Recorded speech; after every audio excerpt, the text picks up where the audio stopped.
Sorry. Ready. Good afternoon, everybody. Welcome to Robots and Red Tape. I am your host, Nick Schutt. As always, happy to have my friend here, Clint Alanis, with me. Clint, how are you, sir? I'm doing great, man. Exciting times. Yeah, absolutely, man. I really appreciate you taking the time to hop on today. For everybody that doesn't have the fortune of knowing you yet, Clint, do you mind just telling everybody a little bit about yourself, your background, and kind of how you got here? Yeah, it's been a heck of a ride, man.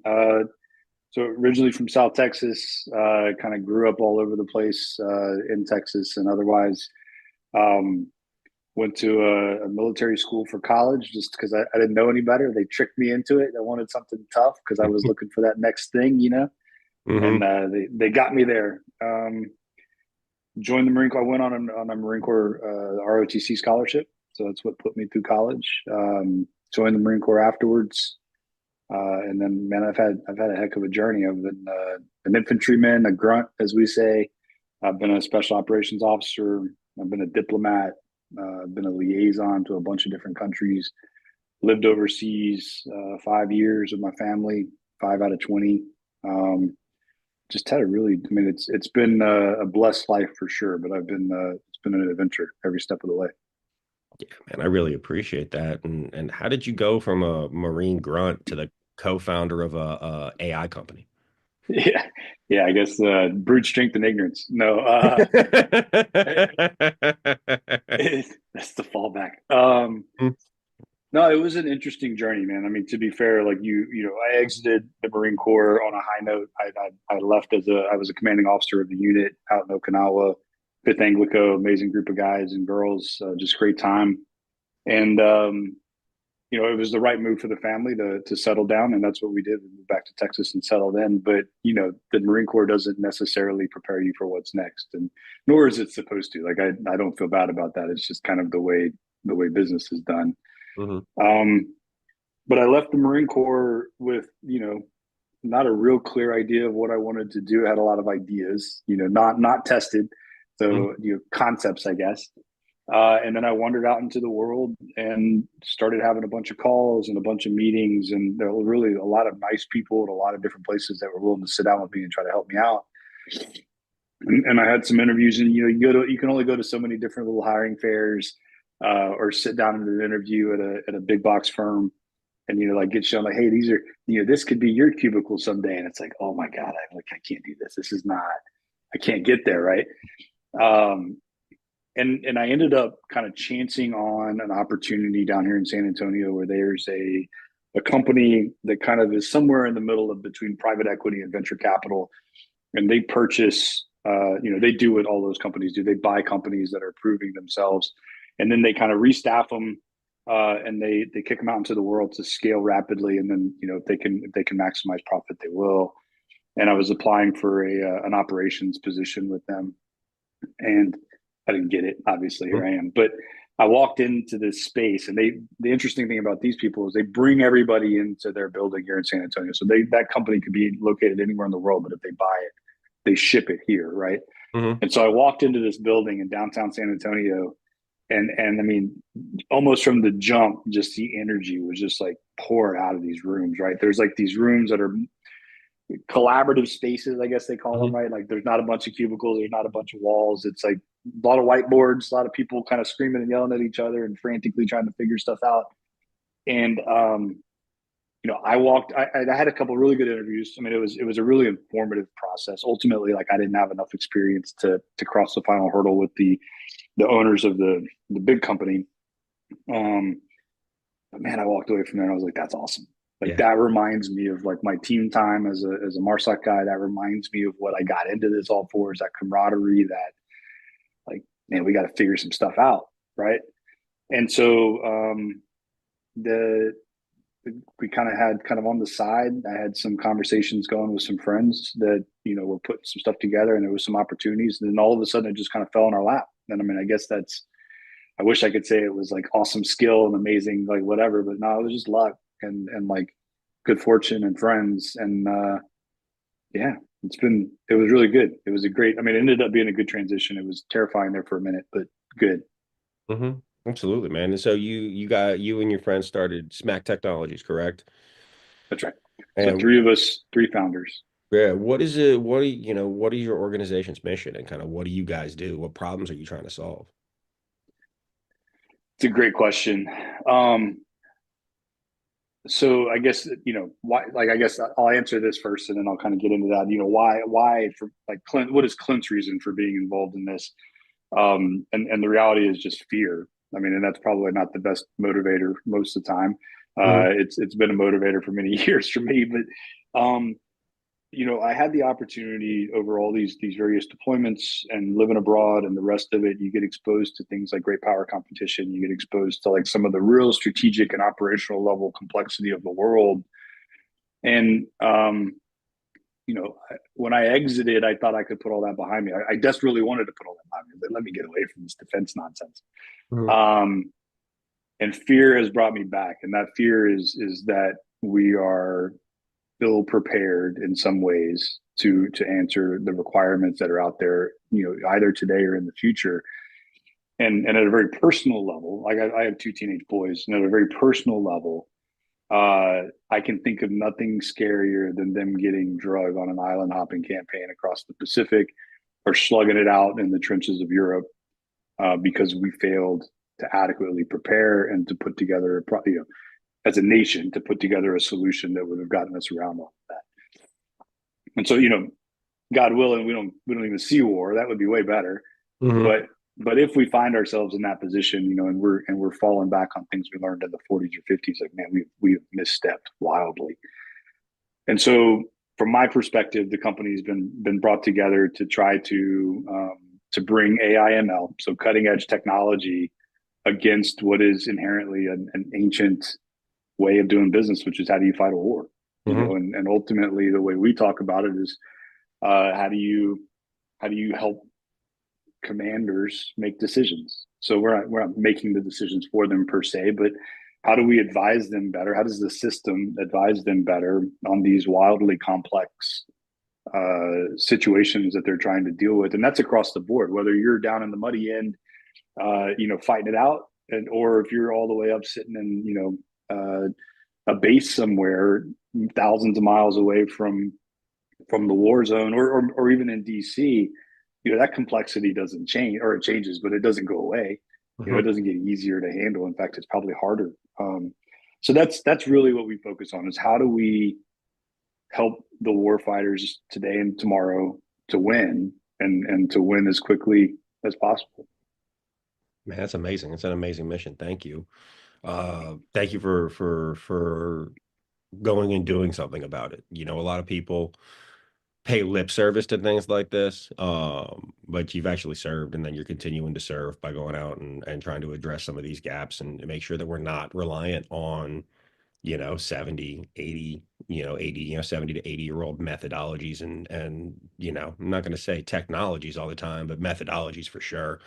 Yeah. Uh, because I would guess that if, God forbid, if we do end up in another like full conflict, like a la World War One, World War Two, um, not 100% sure who our allies would be, who our enemies would be. What I do know is it would be very, very, very deadly. A lot of people would die, unfortunately.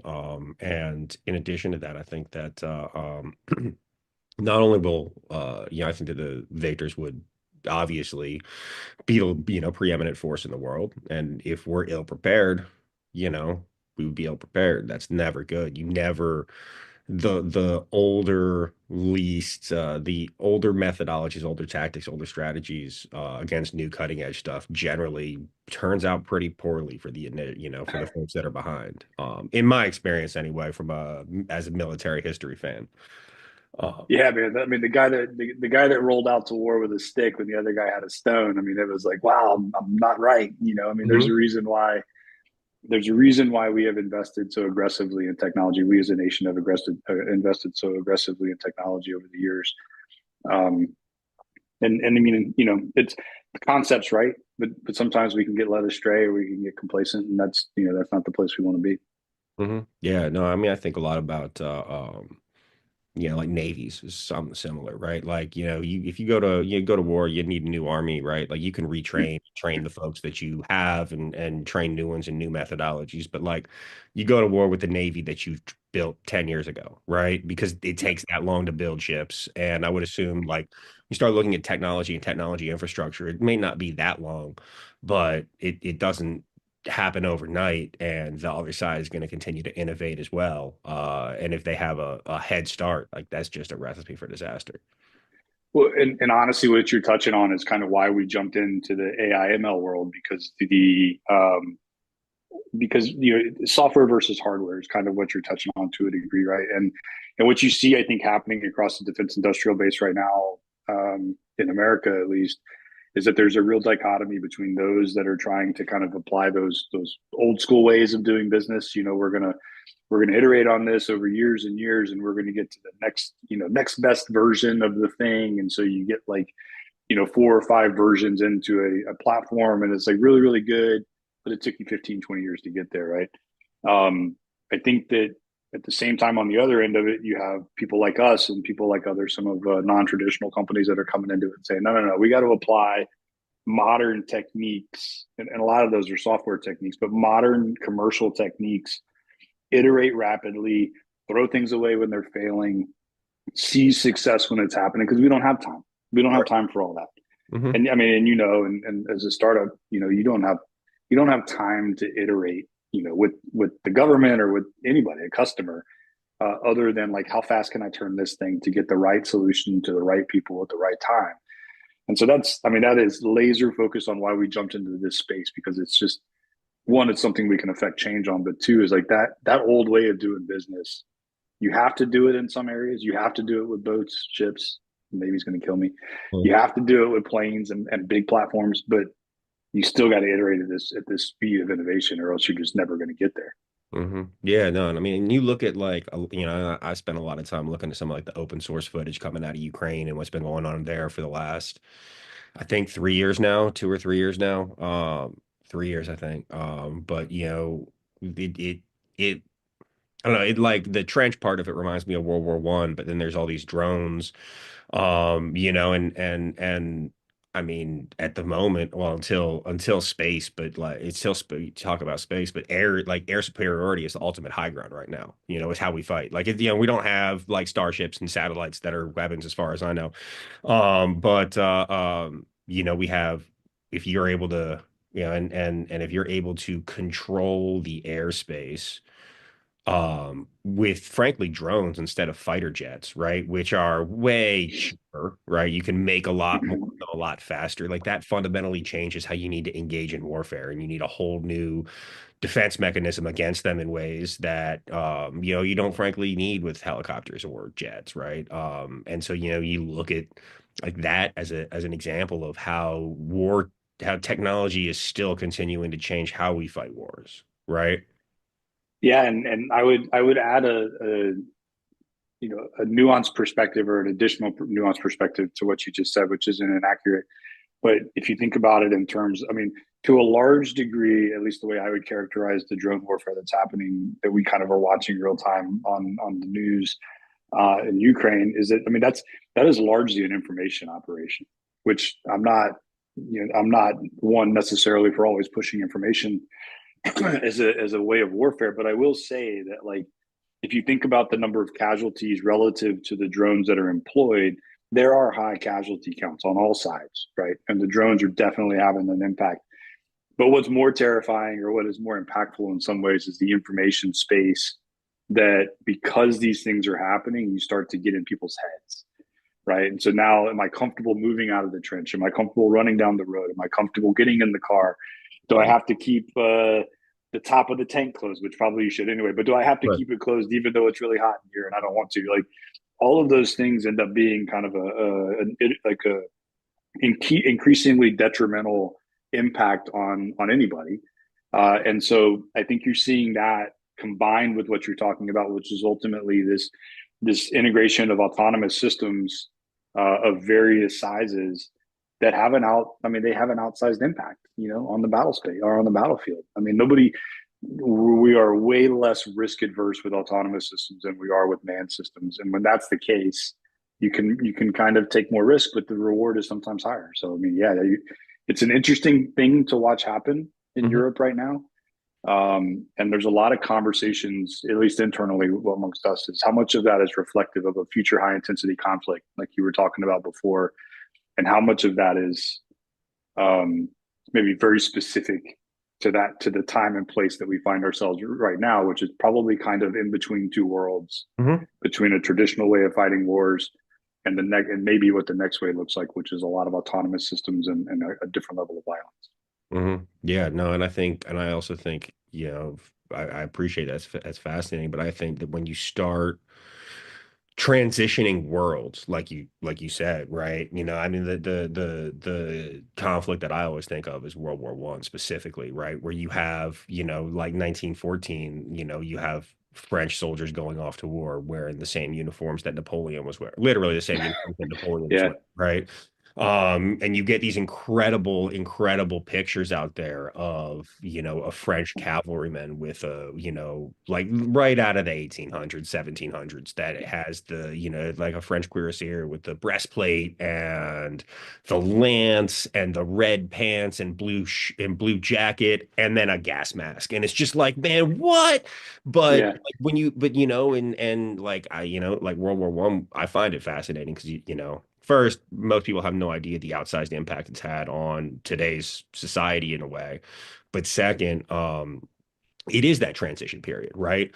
I feel like we as a world went into that with very much of 19th century idealism and came out 20th century through and through, right? And I think, when there is another conflict, hopefully there's not, but when there is another conflict, I think there'll be something similar where we'll come into it with 20th century and walk out with 21st century ideals and power systems and power structures. yeah. I mean, I think that I mean it's a philosophical kind of way of viewing it. That's an acknowledgement of just how rapidly some things have changed. I mean, if you think about the pace of change between, to your point, the Napoleonic era and some of the things that were happening then up until World War One, and even between World War One and World War Two. I mean, massive difference in applied lethality between those two conflicts. Um, and then you spin it forward to the nuclear revolution, and you just kind of move it. I mean, we are iterating faster and faster, and on par or on scale across the culture. I mean, that can be a very good thing. It can also be a very dangerous thing because we are iterating at that same pace uh, in warfare, and most people don't live with that knowledge or that kind of understanding on a day to day basis, and so it's easy to kind of be happy with the way we're innovating in the commercial industry and technology and how it makes my life easier. But everyone should. I mean, it just should be understood those same technologies are going to support the next war, and that's going to make it a different, certainly a different experience. And cognitively, like, and you and I've talked about cognitive stuff. Cognitively, like, way more complex. What do you mean by that? So if I think about, I mean, even just my own experience, like, well, let's go back to your example for World War One, right? Like that person riding that, like that guy on a horse with a lance, like God bless him, but like his point of view of the world was like super narrow in scope and very applied against this is the thing I need to get done, right? Well, fast forward, and I'll just to my own experiences as as a special operations guy. My experiences where I had two radios at all times, right? One in each ear. I had a different radio frequency in each ear because I was managing two different things happening. So different groups of people talking on each ear while dealing with casualties, while dealing with contact with the enemy, while dealing with kind of, how can I support my people? How can they support the people we're supporting? Like all of these different variables, right? At nighttime, on nods, all those things. You project that forward to the next conflict, like that's going to look simple, Hmm. right? Like we talk about it like a colloquialism of like helmet fire. Like a helmet fire is that. It's like, oh my God, I can't get my head around all of the things that are getting like pushed at me, right? Like the things I see, but the things I hear, the things I sense, the things, I mean, all of this is like, it all funnels into a very narrow space, which is my head. Hmm. And I'm trying to like understand it. Right. And so that's a helmet fire. But then if you project that forward, like, I mean, it's that helmet fire is going to seem simple to the people in the future, right? And that I, we talk about how do we do cognitive offset. That's, I don't know that we necessarily coined that. Probably not. Somebody smarter than me has probably come up with it. But we talk about how our system can serve as a cognitive offset for that person that is inundated with so much information, plus all the human factors like sleep deprivation, caloric deprivation, probably making bad decisions and drinking a lot of caffeine, Mhm. and using a lot of tobacco and all these other things that are Yeah. going on. And oh, by the way, the stress of maybe losing some friends, ships being sunk, planes being shot down, all of that, like that is a cognitive burden that if we're trying to move at the speed of what at least we think the next war looks like we can't, the human being can't handle that at the Hmm. scale required. And so that's, we think that the system augments that and that you basically get to offset or offload some of your cognitive burden onto the system to help you through that. Oh, that's fantastic, man. How do you how do you go about building that? Like, are you essentially using the system to filter through a lot of the information and bring the only the most important things up for folks, or is it something else? I mean, there's a lot of variables in it, to be fair. I think that um, we surface options is kind of how we look at it. There are some people, let me back up for a second. There are some people that when they build systems like ours, they're very, very much focused on like the right now, right? Mhm. Like how can I inform a decision as best as possible, like right in the next like 5 minutes, right? And like that's a time horizon, or maybe the next 5 hours, that's a time horizon. We attempt to project forward into the future and say like this is that stuff is extremely important.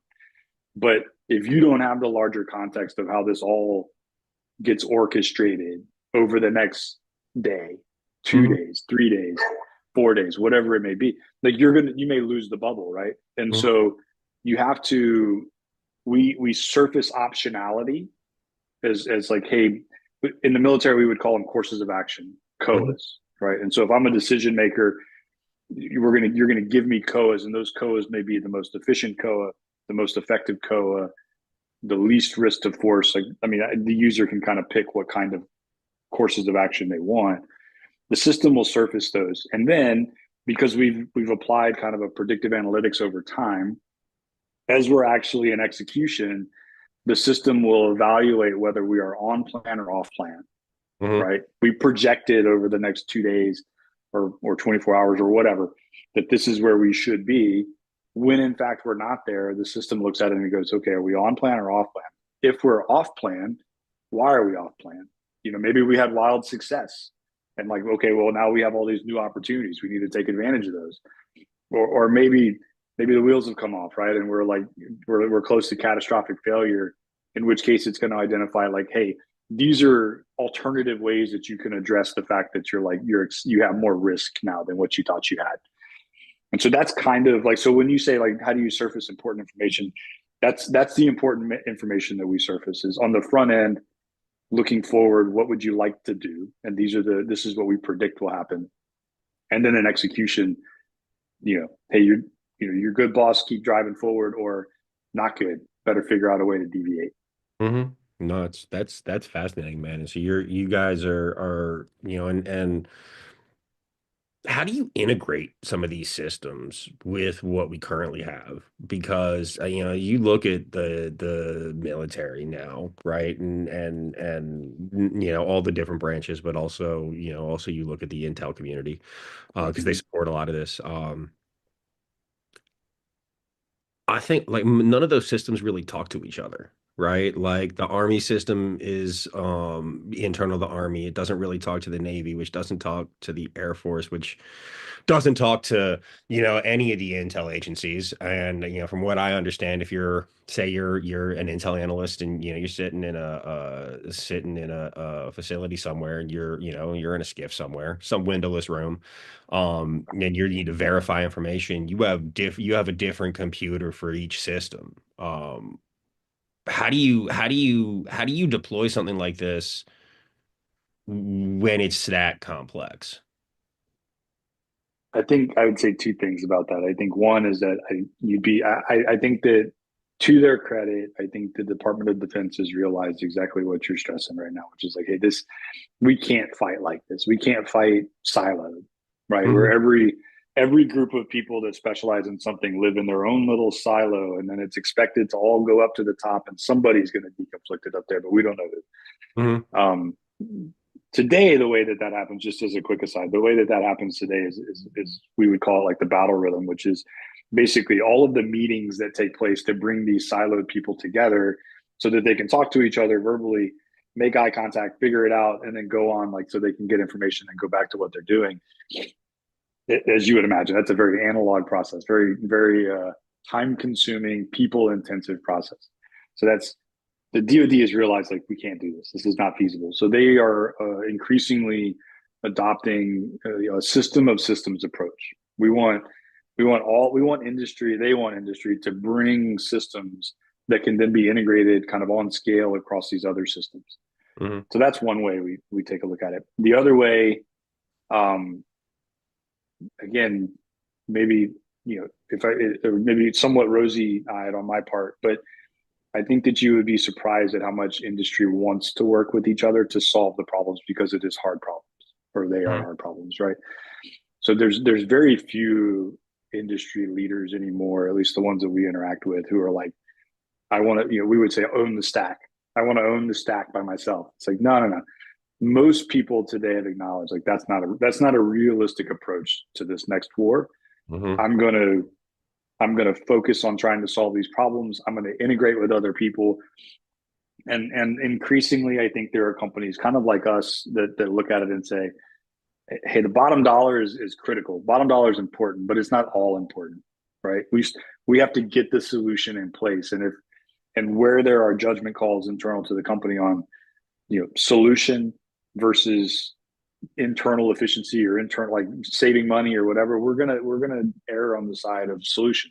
Hmm. And that's kind of the decisions that we've made because ultimately like that's what we're doing for the nation. We're trying to solve wicked problems. So I say all that to say people have been very collaborative on trying to solve these things. Everyone's worried about the bottom dollar, but we collaborate nonetheless. In practice, what we have found is that if the user wants it bad enough, they will figure out how to integrate. Hmm. And I mean, that's a little bit flippant, probably because there's a lot of technical hurdles associated with that. But we can get there, especially if the user is motivated to like, hey, I want that, I need it to Hmm. survive or whatever. Right. Um, so that's where we've had successes when it's generated by the user like that. Okay. Yeah, because I mean, I think about getting people in a room and having folks and like hash things out. First, that's going to take way too long. Second, I would assume that the people in the rooms are going to be pretty high up from pretty high up the chain of command. And from what I understand, the further you go up the chain of command, generally the larger the ego becomes, and that becomes a barrier to actually getting things done. Or it can, right? It can if that, if you don't put the mission first, it has to be my way. And I start looking at things like that.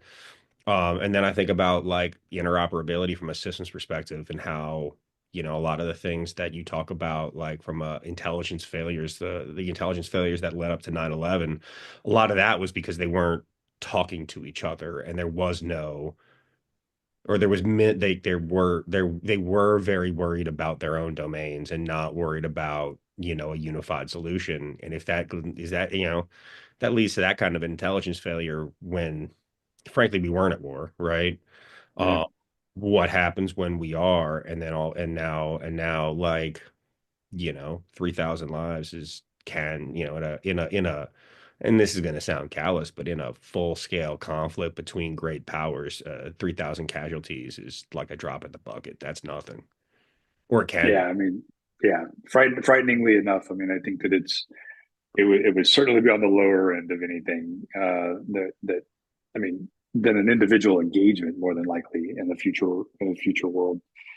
Um, I was at least blessed with some really good leadership across the board. I didn't experience too much of the ego driving things.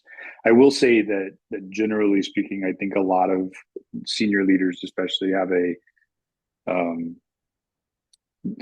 they're constrained in their perspective because they haven't either needed to or wanted to be exposed to like, things that they just don't know about. I mean, it's not, in a lot of places it's not risk aversion or it's not ego, at least again in my personal experience. I'm not, Mhm. there's certainly ego. Yeah, of course. My own notwithstanding. Hmm. um but what you see is that people just don't know what's even in the realm of the possible. They don't even know what's happening on the other side of the fence. And so we, a lot of times when we come into the conversations, like when I'm doing business development and talking with customers, there are some customers that you go into and they get it right off the bat. They're like, I want this, I want reinforcement learning, I want this, and this, and I want it to look like this, and we're going to integrate here. And it's awesome. I mean, Hmm. it's just such a smooth dialogue. And then there's other people, you go into the room and they're like, I want Chat GPT. And you just know right off the bat, you're like, all right, we're going to have to back up a minute. Like Yep. if you've thought, or if you are under the impression that the technology that underpins Chat GPT is going to lead to fighting a war, then like we got to go back and like we got to reestablish a baseline of understanding. And that's not because those people are bad people. It's just Hmm. because they don't know, right? I mean, it's like I asked ChatGPT to do stuff for me. It does stuff for me. I assume that it can do that on scale. It can't. Like, I Right. mean, so that's it's an interesting way for us to navigate the space. We do have to navigate the space. There is some level of education that happens Hmm. both ways. Frankly, I get educated quite a bit from customers as well because there's some wickedly smart people in the military. Um, and I'm never the smartest guy in the room. That's So how you it's like you're in the right rooms. That's how you know you're in the right rooms, right? I don't want to be the it's smartest it. person anywhere, but go on, man. I apologize. No, no, dude, you're 100% right. It's a good. Yeah, there are always good back and forths. Some people are more receptive to like clarification than others. But at the end of the day, like I mean, we're not gonna can't push can't push something on somebody if they don't want it. And so you Hmm. have to kind of educate and say, hey, maybe you do want this. Maybe how do you think that works? That's not actually how it works. Let's talk about other ways to do this. Hmm. Yeah, I mean, so I mean, specific. I mean, I think we've touched on a little bit of this, but I know, obviously, you've served in Japan and Norway and other regions as well. What do in your experience, what do you think some of the gaps are right now in U.S. military strategy? So I think that in some ways we've lost the focus on lethality. I think that's probably not. It's not a. The military at the end of the day is intended to be a lethal force. You can use it for other things, but lethality underpins everything about it. Like the day that we lose the understanding that the reason why we have a military is to do lethal things to our nation's adversaries, we've we've lost the narrative. You know, I think that on top of that, I think that there has to be this an embrace of the fact that we have to do more with less. Um, we the defense industrial base for a number of reasons is not necessarily prepared for the burden that would get put on it in the high intensity conflict. And so we as a nation, we as a military, or they as a military, we supporting them have to understand how can we optimize everything that we do because we have to be more efficient. Like there is no option. There's not. No one's going to come and save us when it goes bad. Like we are the people that go save other people. And so we have to figure out how to be more efficient. And a lot of times our strategy doesn't necessarily lend itself to that, or maybe it does, in the books, but in application it doesn't. In application, it's like, well, if one kills it, I'm going to shoot two just in case, right? Mhm. Redundancy is always better. Yeah. Um, Hmm. and so I think that we have to be prepared to accept higher levels of risk of not having redundancy because we're being more efficient. And then probably the last thing that I would say on it is we holistically need to get more comfortable with decentralizing decision making. Like we got in a bad habit. I would say bad habit. 20 some odd years of counterterrorism and a lot of generals getting used to watching kill TV, which is the ISR feed of like watching operations happen live. And you almost get to the point of people thinking they can be, in a they can be way removed from the situation, but watch it on TV and understand it enough that they can call down to the people at the pointy end and be like, you should go left and not right. Like that is not, one, it's not helpful. Hmm. Two, it's not informed And three, it is certainly not how we're going to fight the next war. It's just it's an impossibility. So that next conflict is going to look a lot more like I gave them some orders, haven't heard from them in 3 or 4 days, probably good enough. Like let Mhm. it ride. And that's that comfort level doesn't necessarily exist everywhere. How do you build that comfort level? So it's kind of like part of what we are building. I know you didn't throw me a softball on purpose, but I'm going to take it as a No, softball. dude, go But for it. Go for it. that's No. kind of what we think we're building, right? Is like if you can make the people at the tactical edge more informed about the context, the campaign context, then you can trust them to make the right decisions when they need to in that context, Hmm. right? I can't tell you how many times. I mean, I'll put it this way: the difference between what I understood as a lieutenant or as a captain in the Marine Corps, like as in the infantry side, versus what I understood about the context of my environment as a special operations officer was night and day. And that's not even derogatory. Like it was purposeful on the infantry side that you only need to know what you need to know in 2 levels up. And 2 levels up for a young lieutenant is like battalion. Hmm. It's like it's not that high. It's like really limited.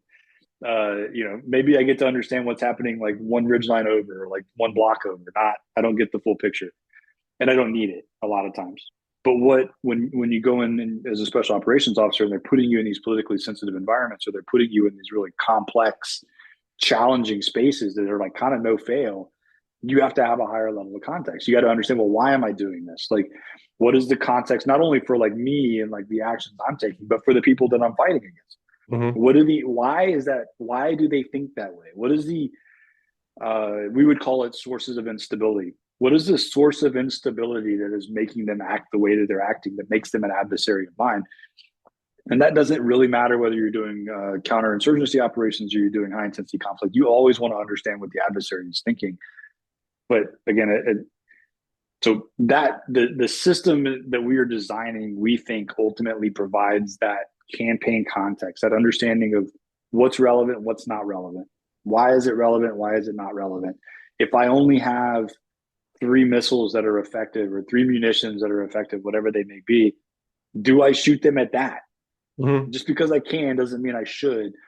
And I have to be operating off of something that is more informed than like the brief that I got 10 days ago, and I haven't talked to anybody on the radio since then. You know what I mean? Like there's commander's intent is the backstop of how everybody would say doctrinally we do this, but commander's intent can be consumed by events, but it can also be consumed by exhaustion and all the other cognitive load things we were talking about. So the system helps that, right? At least that's what we're designing. It's awesome, man. That's really, really cool. And how do you think, obviously with a focus on, on making the US military more lethal, right? Yep. How do you think, where do you think those decision points should be? Should it be like, should there be a human in the loop at all times? Yeah, I mean, and if so, like what level does that, where, what at what level and command should those decisions be made? Because to your point, somebody on the ground is going to have more of a better, they'll have a better understanding of what's going on where they are, maybe not the whole battle space at large, or Yep. if, it's a World War II type environment where we are fighting, on two fronts at the same time, folks in Europe didn't know or need to know what was going on in the Pacific and vice versa, right? So, how do you, yeah, I mean, where do you make those decisions? I mean, no, there's so many there's a couple of different ways to go with that. I think that I think that I am terrified of AI unleashed, like holistically, right? And so when you ask about human in the loop versus the other two ways to talk about it is either human in the loop, human on the loop, which you can think of like a series of audits where you're auditing as the loop is spinning, and you can stop the loop at any time when you see something that doesn't look right. Like right, human in the loop is everything goes to a human. The human decides, and it kind of iterates. And then there's human off the loop, and human off the loop is the I don't computer save me type Mhm. situation, right? Um, I'm terrified of the human like out of the loop altogether. I think that that is a scary place to live. I think the fact that it scares me doesn't mean that it's not something we have to at least acknowledge as a possibility and understand kind of what are the implications of that. Not because it's what we would want to do, but we have to consider that our adversaries may not have the same cultural norms or moral foundation or whatever it is, the rule of law, whatever that keeps us where we are in a position of always wanting to kind of stay on that path. Um, if our adversary doesn't, the scariest thing about AI is that it potentially can tip the balance one way or the other between two adversaries, um, because the decision speed, theoretically, the decision speed of the one that gets out of the way of the computer is significantly faster than the one that's going to stay in the that's going to try to stay in the loop, right? Mm-hmm. Even on the loop, even auditing on the loop potentially is too slow.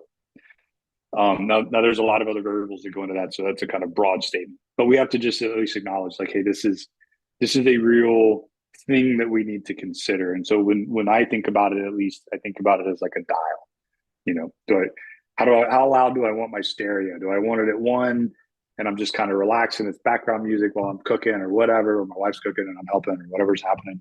Um, is it at a five where I'm like I'm having a good time?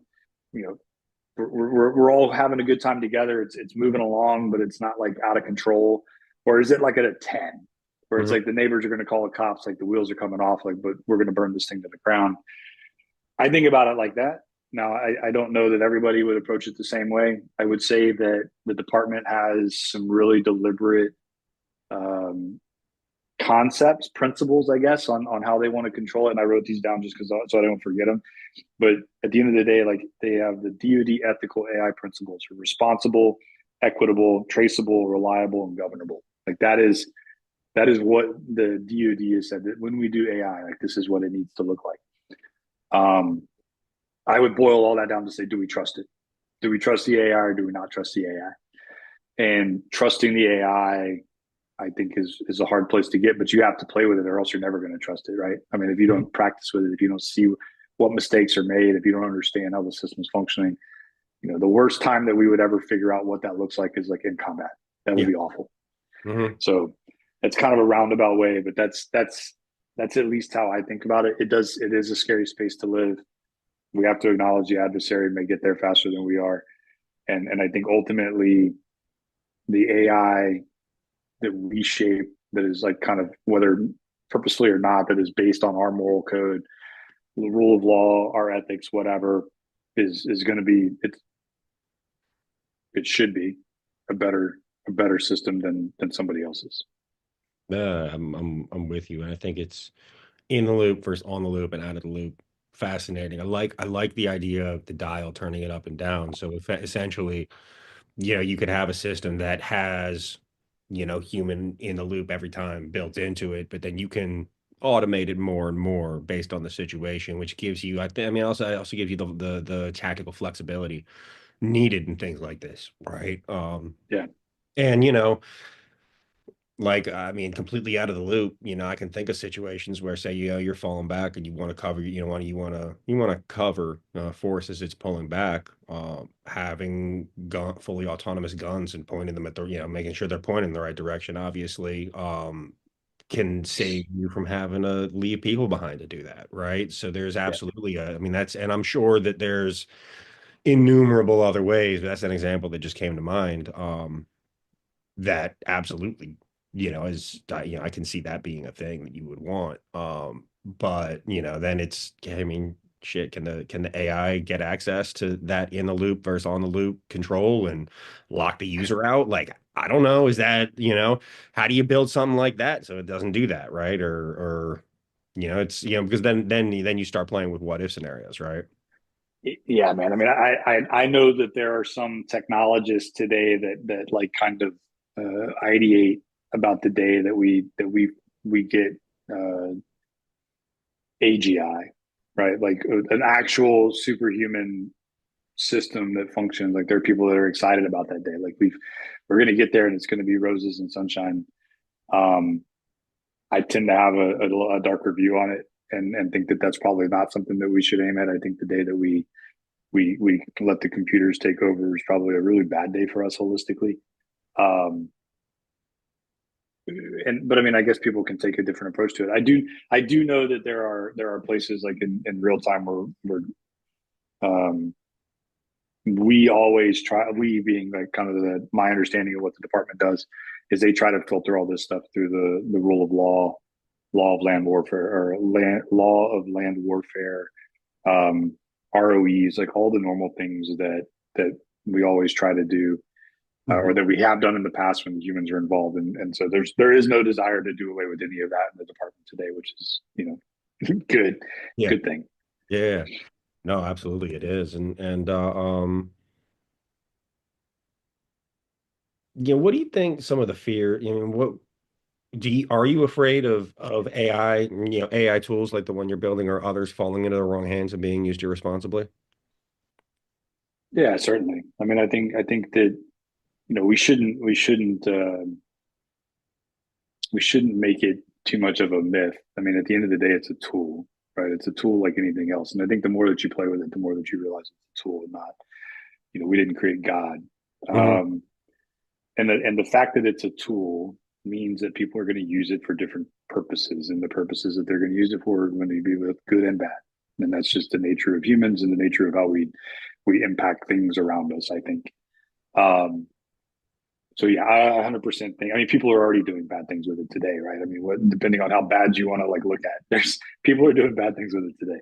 I am worried um, about bad people ultimately controlling this in whatever context you want to apply it. I think that the way I kind of try to think about it from our standpoint, for warfare fighting standpoint, is that if you go back to like ancient Greece, ancient Rome, like the way that the Western world approached warfare back then was an acknowledgement that it was a requirement, but it was a desire to have a just war, right? It was a desire to have temperance and balance and self control in how warfare was fought. Even if they didn't always live up to that, like that was the ideology underneath, like underpinning all of it. On the other end of it, what they would oftentimes kind of point to as like the wrong way to do business was hubris, right? Like hubris, like pride right before the fall, hubris right before nemesis, nemesis being kind of the construct of divine retribution. Um, and so I think we want to live in that same space. Like anything that we do, we want it to be a just war. We want it to be a purposeful. Like we did it on purpose. We did it for a good reason. We want to be balanced and self-controlled in how we do it. We want to be, temperance needs to be involved. And the minute that we get prideful about it, it's the minute where it's going to come crashing down. Yeah. Yeah. No, I agree. A couple minutes ago, you said that you think that the, defense industrial base in this country, if we're in another high intensity conflict, that they're not ready. What do you mean by that? Do they just not have the production capabilities or? Yeah, I mean, I think certainly, I mean, as is well discussed and understood, like we offshored a lot of our manufacturing capacity Mhm. out of America. There was a lot of reasons for that. I wouldn't necessarily relitigate any of that other than to say that because we did that, and because at the same time we're creating increasingly technologically advanced systems and munitions, you can't you can't mass produce those things, right? I mean, and if you can, you have to have an entirely different type of manufacturing capability and capacity than we have today. And so if we think that we're going to roll out these exquisite munitions or these exquisite platforms, or build, aircraft carriers and destroyers and frigates at the rate that we did during World War II, like we're fooling ourselves. Like people can't think that that's a reality. And so, for a long time, I think back, like I think it probably started in the Gulf War, the first Gulf War, right? 91, Desert Storm. I think the conversation at that point was we as a nation are going to adopt this concept of short, protracted conflicts. We're going to we're going to win so fast and so overwhelmingly because of our technological advantage and the violence of action that we don't need this massive stockpile that to offset our expenditure, right? Um, I think we then got into 20 years of counterterrorism and counterterrorism slash counterinsurgency. Um, and we were completely unconstrained by resources. We were happy to over resource everything that we did, whether that was flights or munitions or people or whatever. We put more against it because we could. Um, I don't think that today the defense industrial base, if we said, hey, we just ran out of X, planes, ships, bullets, whatever, we do not have the manufacturing capacity to like suddenly print them all out again. Mhm. And I don't think that that's a secret. I think that's a pretty well understood fact. I think that the way that we approach that at SMAC is to say, okay, well, because that's true, we have to figure out how to optimize every resource that we allocate, that we, Mhm. the nation allocates. And so, to go back to what we were talking about before, like that underlying math that leads to a distinction between applying this much or that much or doing it or not doing it at all is not the thing that's ultimately going to make the decision. The commander is going to make the decision at whatever level. But they want that, you want that detail and that data coming to them, right? So they can look at it and go, okay, if I do this thing that I wanted to do, my force is going to culminate in 10 days. Mhm. Is that acceptable? And maybe it is, right? Depending on the objectives, depending on the reality of the situation, like whatever, maybe it is. If it's not, Mhm. give me another COA that like lets me sustain my ability to fight, that I don't culminate. And I think that right now, on the warfighter side, that's too often a guess. I Mhm. think on the defense industrial side, there has not been enough. This is like a weird place to talk about. I kind of want to say that there hasn't been enough investment into it to make it to offset kind of Mhm. the warfare that we think we're going to fight in the future. I don't. I think that that's true, but it can be true, and it can also be true that we haven't necessarily optimized the way that we manufacture as a defense industrial base or as a nation because we offshored so much of our capacity. Mhm. All of that said, I think it speaks to, and to go back to, you asked about strategy before. I think the one thing that I should have said that I didn't say at the time, our strategy has to be coalition based. It has to be partners and allies that Mhm. are involved in it, because anywhere, unless we go to war in like North America, which God forbid, we're not, but Yeah. unless we Other went to other war, like, things have failed then if we are going to war in North America. right, and we're fighting on somebody else's backyard, like we're fighting Mhm. in somebody else's battle space. And so like Mhm. I mean, there's whole like Clausewitzian thought process between like lines of communication and all that stuff. We don't have to get into that, but at the end of the day, if we're fighting in somebody else's backyard, we're shipping forward. We're never going to have like mass. We're never going to meet what they can put in their backyard because they're local, they're there. Mhm. And so if that's the case, we need partners and allies that can also expend their platforms and their bullets and their gas and their people to like on a common cause, or else we're gonna run out of slits and it's gonna be real embarrassing. Yeah. Yeah, man. No, and I completely agree with you. I also think that, the realities of, I mean, our major geopolitical adversary, as you were right now, is, I mean, it's China. I think they're still the most populous country in the world, right? And just Yep. period, bottom line, right? They have Yep. more people than we do. The only way you win in a situation like that where they have, I want to say, two-thirds more people. I want to say 1.2, 1.3 billion versus us at the 400-ish million range, 430-ish, I think is the numbers I Mm. most recently saw. We have to be at least twice as productive with every person, period, right? But then, you start thinking about the idea of the home front, right? If we're fighting a conflict elsewhere, anywhere, uh, how unified are we as a people? But also how are we going to come together for the common cause in a way, to produce stuff, right? To how and I think that, like, also, there hasn't been, like, we as a country have been involved in multiple conflicts since 1945, right? There's Korea, Vietnam, the Gulf War, the first, Afghanistan, Iraq. I'm missing some, right? But we have not. we as a population have never sacrificed for that since World War II. Like we didn't have to, go give, like go give pots and pans so that we can melt it down for metals to feed the, industrial base. Yeah, That's just not a thing. And I think that I also don't know if, I mean, and like we don't have to get into it. I don't know if we have, as a population, have an appetite for that anymore, or, you know. yeah. I mean, you're touching on the will of the people, and I think that it's. I mean, that is the danger of a democracy fighting a non-democracy. And I Mhm. mean, I think that's the reality. It is not only the will of the people, but it's the information flow to the people.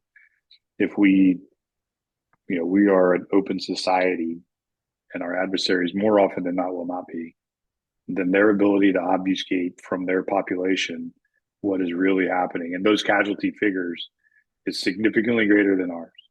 Mhm. And I think that to think otherwise is foolish. I think that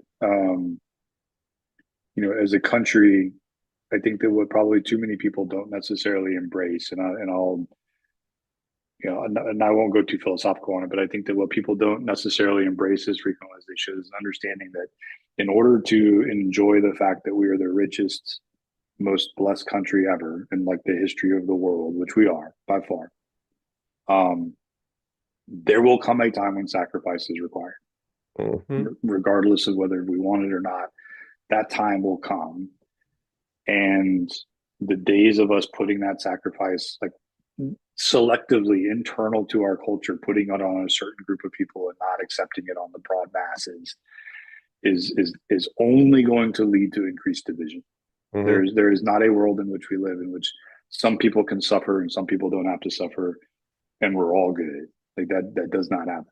So I I think that suffering is a good thing, and I think that too many people don't acknowledge it. Like you should force yourself to suffer because that's how your body gets better. That's how you get better spiritually, emotionally, physically, all of it.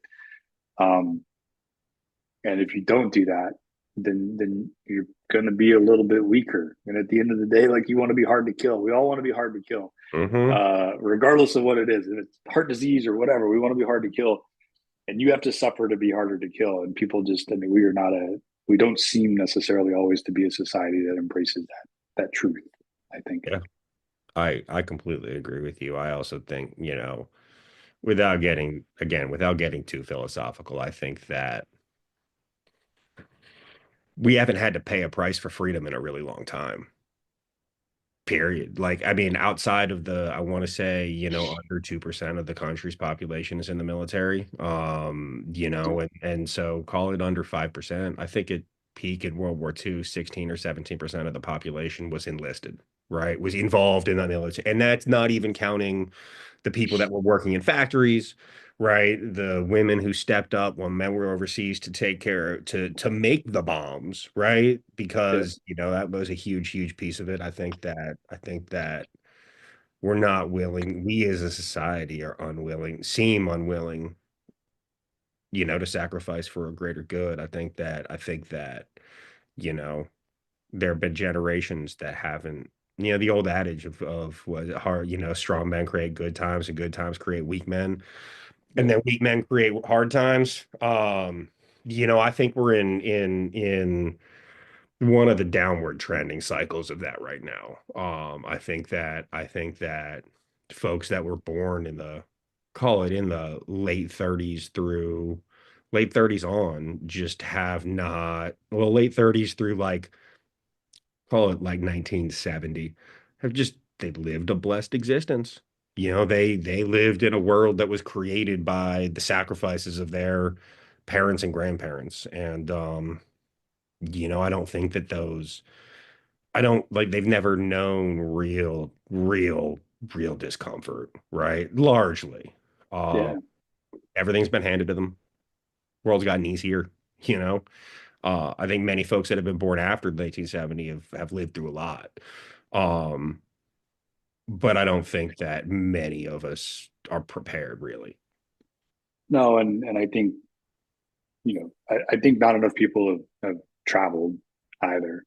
And I think that is a indicative of what you're talking about. I mean, we lived so 25 out of 20 years We lived abroad in beautiful countries, but we had an opportunity to see a lot of the world. And then on top of that, all the deployments to not beautiful countries to also see that part of the world. People don't necessarily realize how good we have it, and because they don't travel, or when they travel in a very curated experience. They don't get exposed to like what real poverty looks like. They don't Mhm. get exposed to what real inequality looks like. They don't get exposed to what real hardship looks like, and so they assume that it's really hard Yeah, because man. their personal experience is what they want it to be. They're not living that, Hmm. that Instagram life or whatever. Um, and I think that if people traveled more, they would get some real exposure. But I mean, that's there's all the reasons why not to do it. It's expensive, it's time consuming, but Right. but I think people just don't know. They're like, yeah, this America's messed up. It's like, man, if you say that, it just means you haven't been to some other places. You should go travel some. But at the same time, there absolutely are we as a country absolutely are messed up in some ways. Yep. Like Yeah. growing up in the DC area, I grew up in one of the wealthiest counties in the country. And for a couple of summers, I would go, this is in high school. I did a service trip where I'd go out to the Appalachian Valley, right, out in West Yeah. Virginia. Yeah. And it was with a church program, and we like went into folks' homes and remodeled them essentially for them because they didn't have that, right? And I Yeah. mean, this is, early 20 aughts, so like call it 2003, 2004, 2005. I mean, those are the first houses I'd ever been in that didn't have running water, didn't have electricity, didn't have, a septic system, had outhouses still. Right. And I think that there are many places in the country that are like that, also you go into any inner city. I mean, like I have a business up in Baltimore County, right? My mental health company. I have an office up there. You go into Baltimore, right? Parts of Baltimore, parts of it are gorgeous. Parts of it are gorgeous, but then there are other parts where it's block by block, where one block's amazing and the next block is, let's just say, not amazing. And then there are areas where, it's just boarded up houses and it's not a great place to be. Um, and those are absolutely problems in this country, right? And I think that there are always going to be people that don't do as well as folks like yourself and I have had the blessing to, right, Clint? But Yeah. I also think that that's a matter of, are you going out to seek it? Are you curious about the world around you? Are you interested in what's going on? Yeah, and are you willing to? I mean, are you willing to suffer for what you're looking to achieve? I mean, what your goals are. And you're right. I mean, there are definitely parts of our country that are underdeveloped, that are overly reliant on kind of different levels of crime in order to kind of make ends meet. I mean, there's a number of things that are wrong, right? But I mean, it goes back to like what's the old saying? Like capitalism is a horrible form of governance, except it's the best one that we've ever had. Yep. Um, I mean, it's kind of like I wish that I could point to some utopian society that I mean I've seen all the world. I've lived in Scandinavia. I've lived in all the places that people talk about. They're the happiest people in the world, and all of that. And at the end of the day, they all have problems. At the end of the day, like if you don't live there and see it, you don't understand what those problems are. And I would just say, if you, I mean, just to come back to it, if in mass, we are the richest, most blessed country ever in the history of the 100%. world. Hmm. And I mean, it's just there. It doesn't mean we can't be better. I was just harassing my children about it last night. Like, hey, we can all be 10% better, like 100% of the time, and that Hmm. that should be everyone's goal, is to be better than you are. Oh Um, yeah. and we should be, right. But I mean, it's we're still so much better off than a lot of other places. Oh yeah, man. And to your point, one of my favorite sayings, and it's real cheesy, but I love it, is it's I love cheesy. the biggest room in the world is the room for improvement.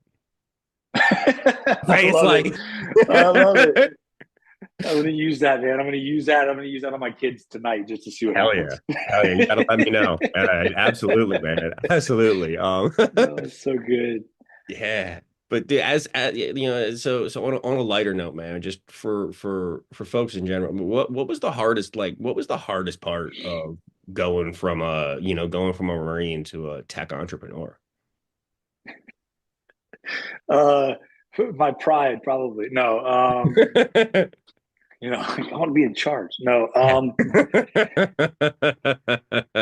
I mean, it is a massive hurdle transitioning out of the military. Like it just is. I think that the tech space is an interesting space because it kind of, in some ways, it offers that kind of original American dream. Like anybody can do it. Hmm. Anybody can become president. Anybody can run a company, whatever, and become like multimillionaires and all the things, which I'm not. Hmm. Um, on one hand they offer that, but on the other hand, there's all these barriers to entry that you don't necessarily know are even there until you run face first into it. Like, liquidity is a massive barrier to entry. So Hmm. like, how do you get, liquidity? Yeah. Um, so the learning curve was extremely steep. And I was very fortunate to have two founders that both have experience in startups and both have like and have been successful in that space. And so, where I was wholly ignorant in a lot of this, they had exposure. We had a really insightful and talented group of advisors around us to help point us in the right direction and keep us kind of like keep the wheels on the train moving type deal. But I mean, it really is just. I mean, some of it is just like, hey, I'm gonna get comfortable being uncomfortable, and that's just how you have to live. Like, hey, this is gonna be weird, and every day is. I don't ever know what's gonna happen. I walk out, I wander into my office, and I'm like, oh, let's see. And Hmm. some days are amazing, and some days are not. But every day is a challenge, and every day I go to bed mentally exhausted, and I consider both those things to be awesome. Like I Yeah. wouldn't do it any other way. Yeah, man. I love it. I always like to tell aspiring entrepreneurs, there's going to be good days and bad. The difference is, as an entrepreneur, the pulls are exaggerated. The highs are higher, the lows are lower. And sitting and walking through that is, I mean, it just takes, I mean, it just takes a huge amount of resilience, right? And mental fortitude and mental toughness. And the only way you build that, it's a muscle, right? The only way you build that is Yeah. by picking the heavy thing up and putting it down over and over and over and over and over and over and over. And I've been doing this shit for 10 years now, man. Like, so I know just what you're saying. It's wild. What advice would you give to, say, somebody listening right now, they're in the process of transitioning out. This could be either to you just to, as as a veteran, what would you give advice would you give somebody, or as somebody going out that wants to start a company? Don't self limit.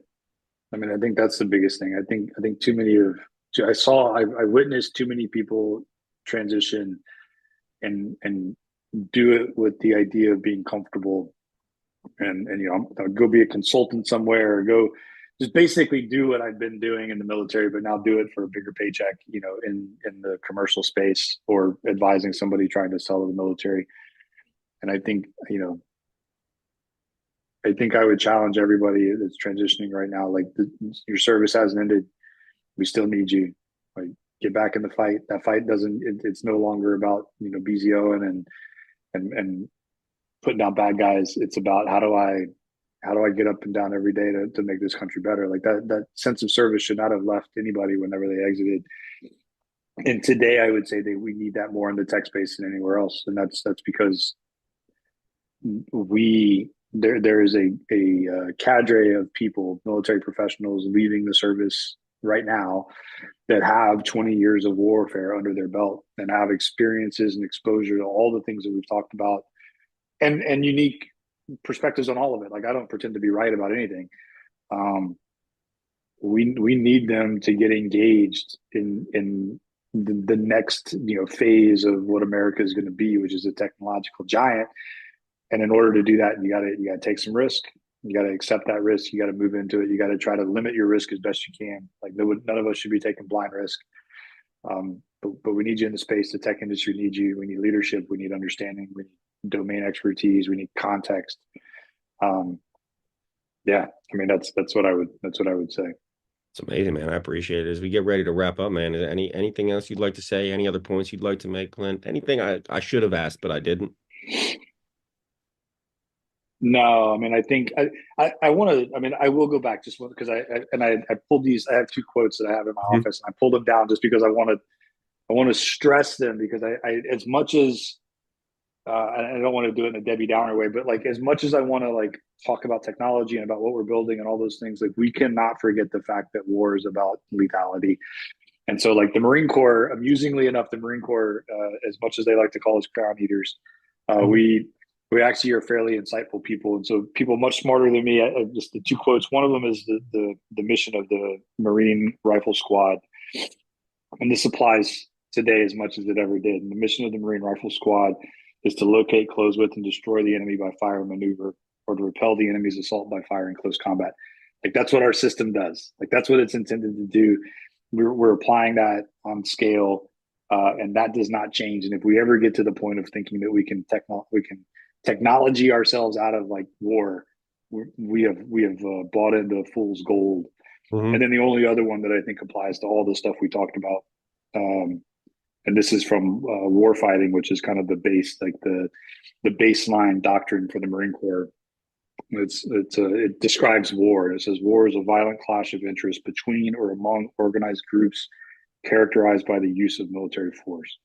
War is fundamentally a human endeavor. It's driven by the interplay of danger, physical exertion, uncertainty, and chance. It is shaped by human will. Like I think that those things are like those two things. They're in my office because they're so important to understand. Like this is no matter what we are doing, it is on behalf of the warfighter, and it is with a very clear-eyed view of the fact that ultimately it is only lethality that gets us out of that next war. Man, I appreciate it. I appreciate the quotes, Clint. Thank you so much for coming on Robots and Red Tape, man. It's been a great time. I really appreciate it, and I appreciate your perspective. Dude, I really appreciate your time. This is always super insightful. I learn more than I ever give out, so I appreciate your time and you being willing to do this and talk to us as we as we navigate this forest that we're in right now. But it's exciting, and I'm excited to watch what you guys have going on. Absolutely, man. And everybody, thank you for listening to Robots and Red Tape. Hope you're all having a great day.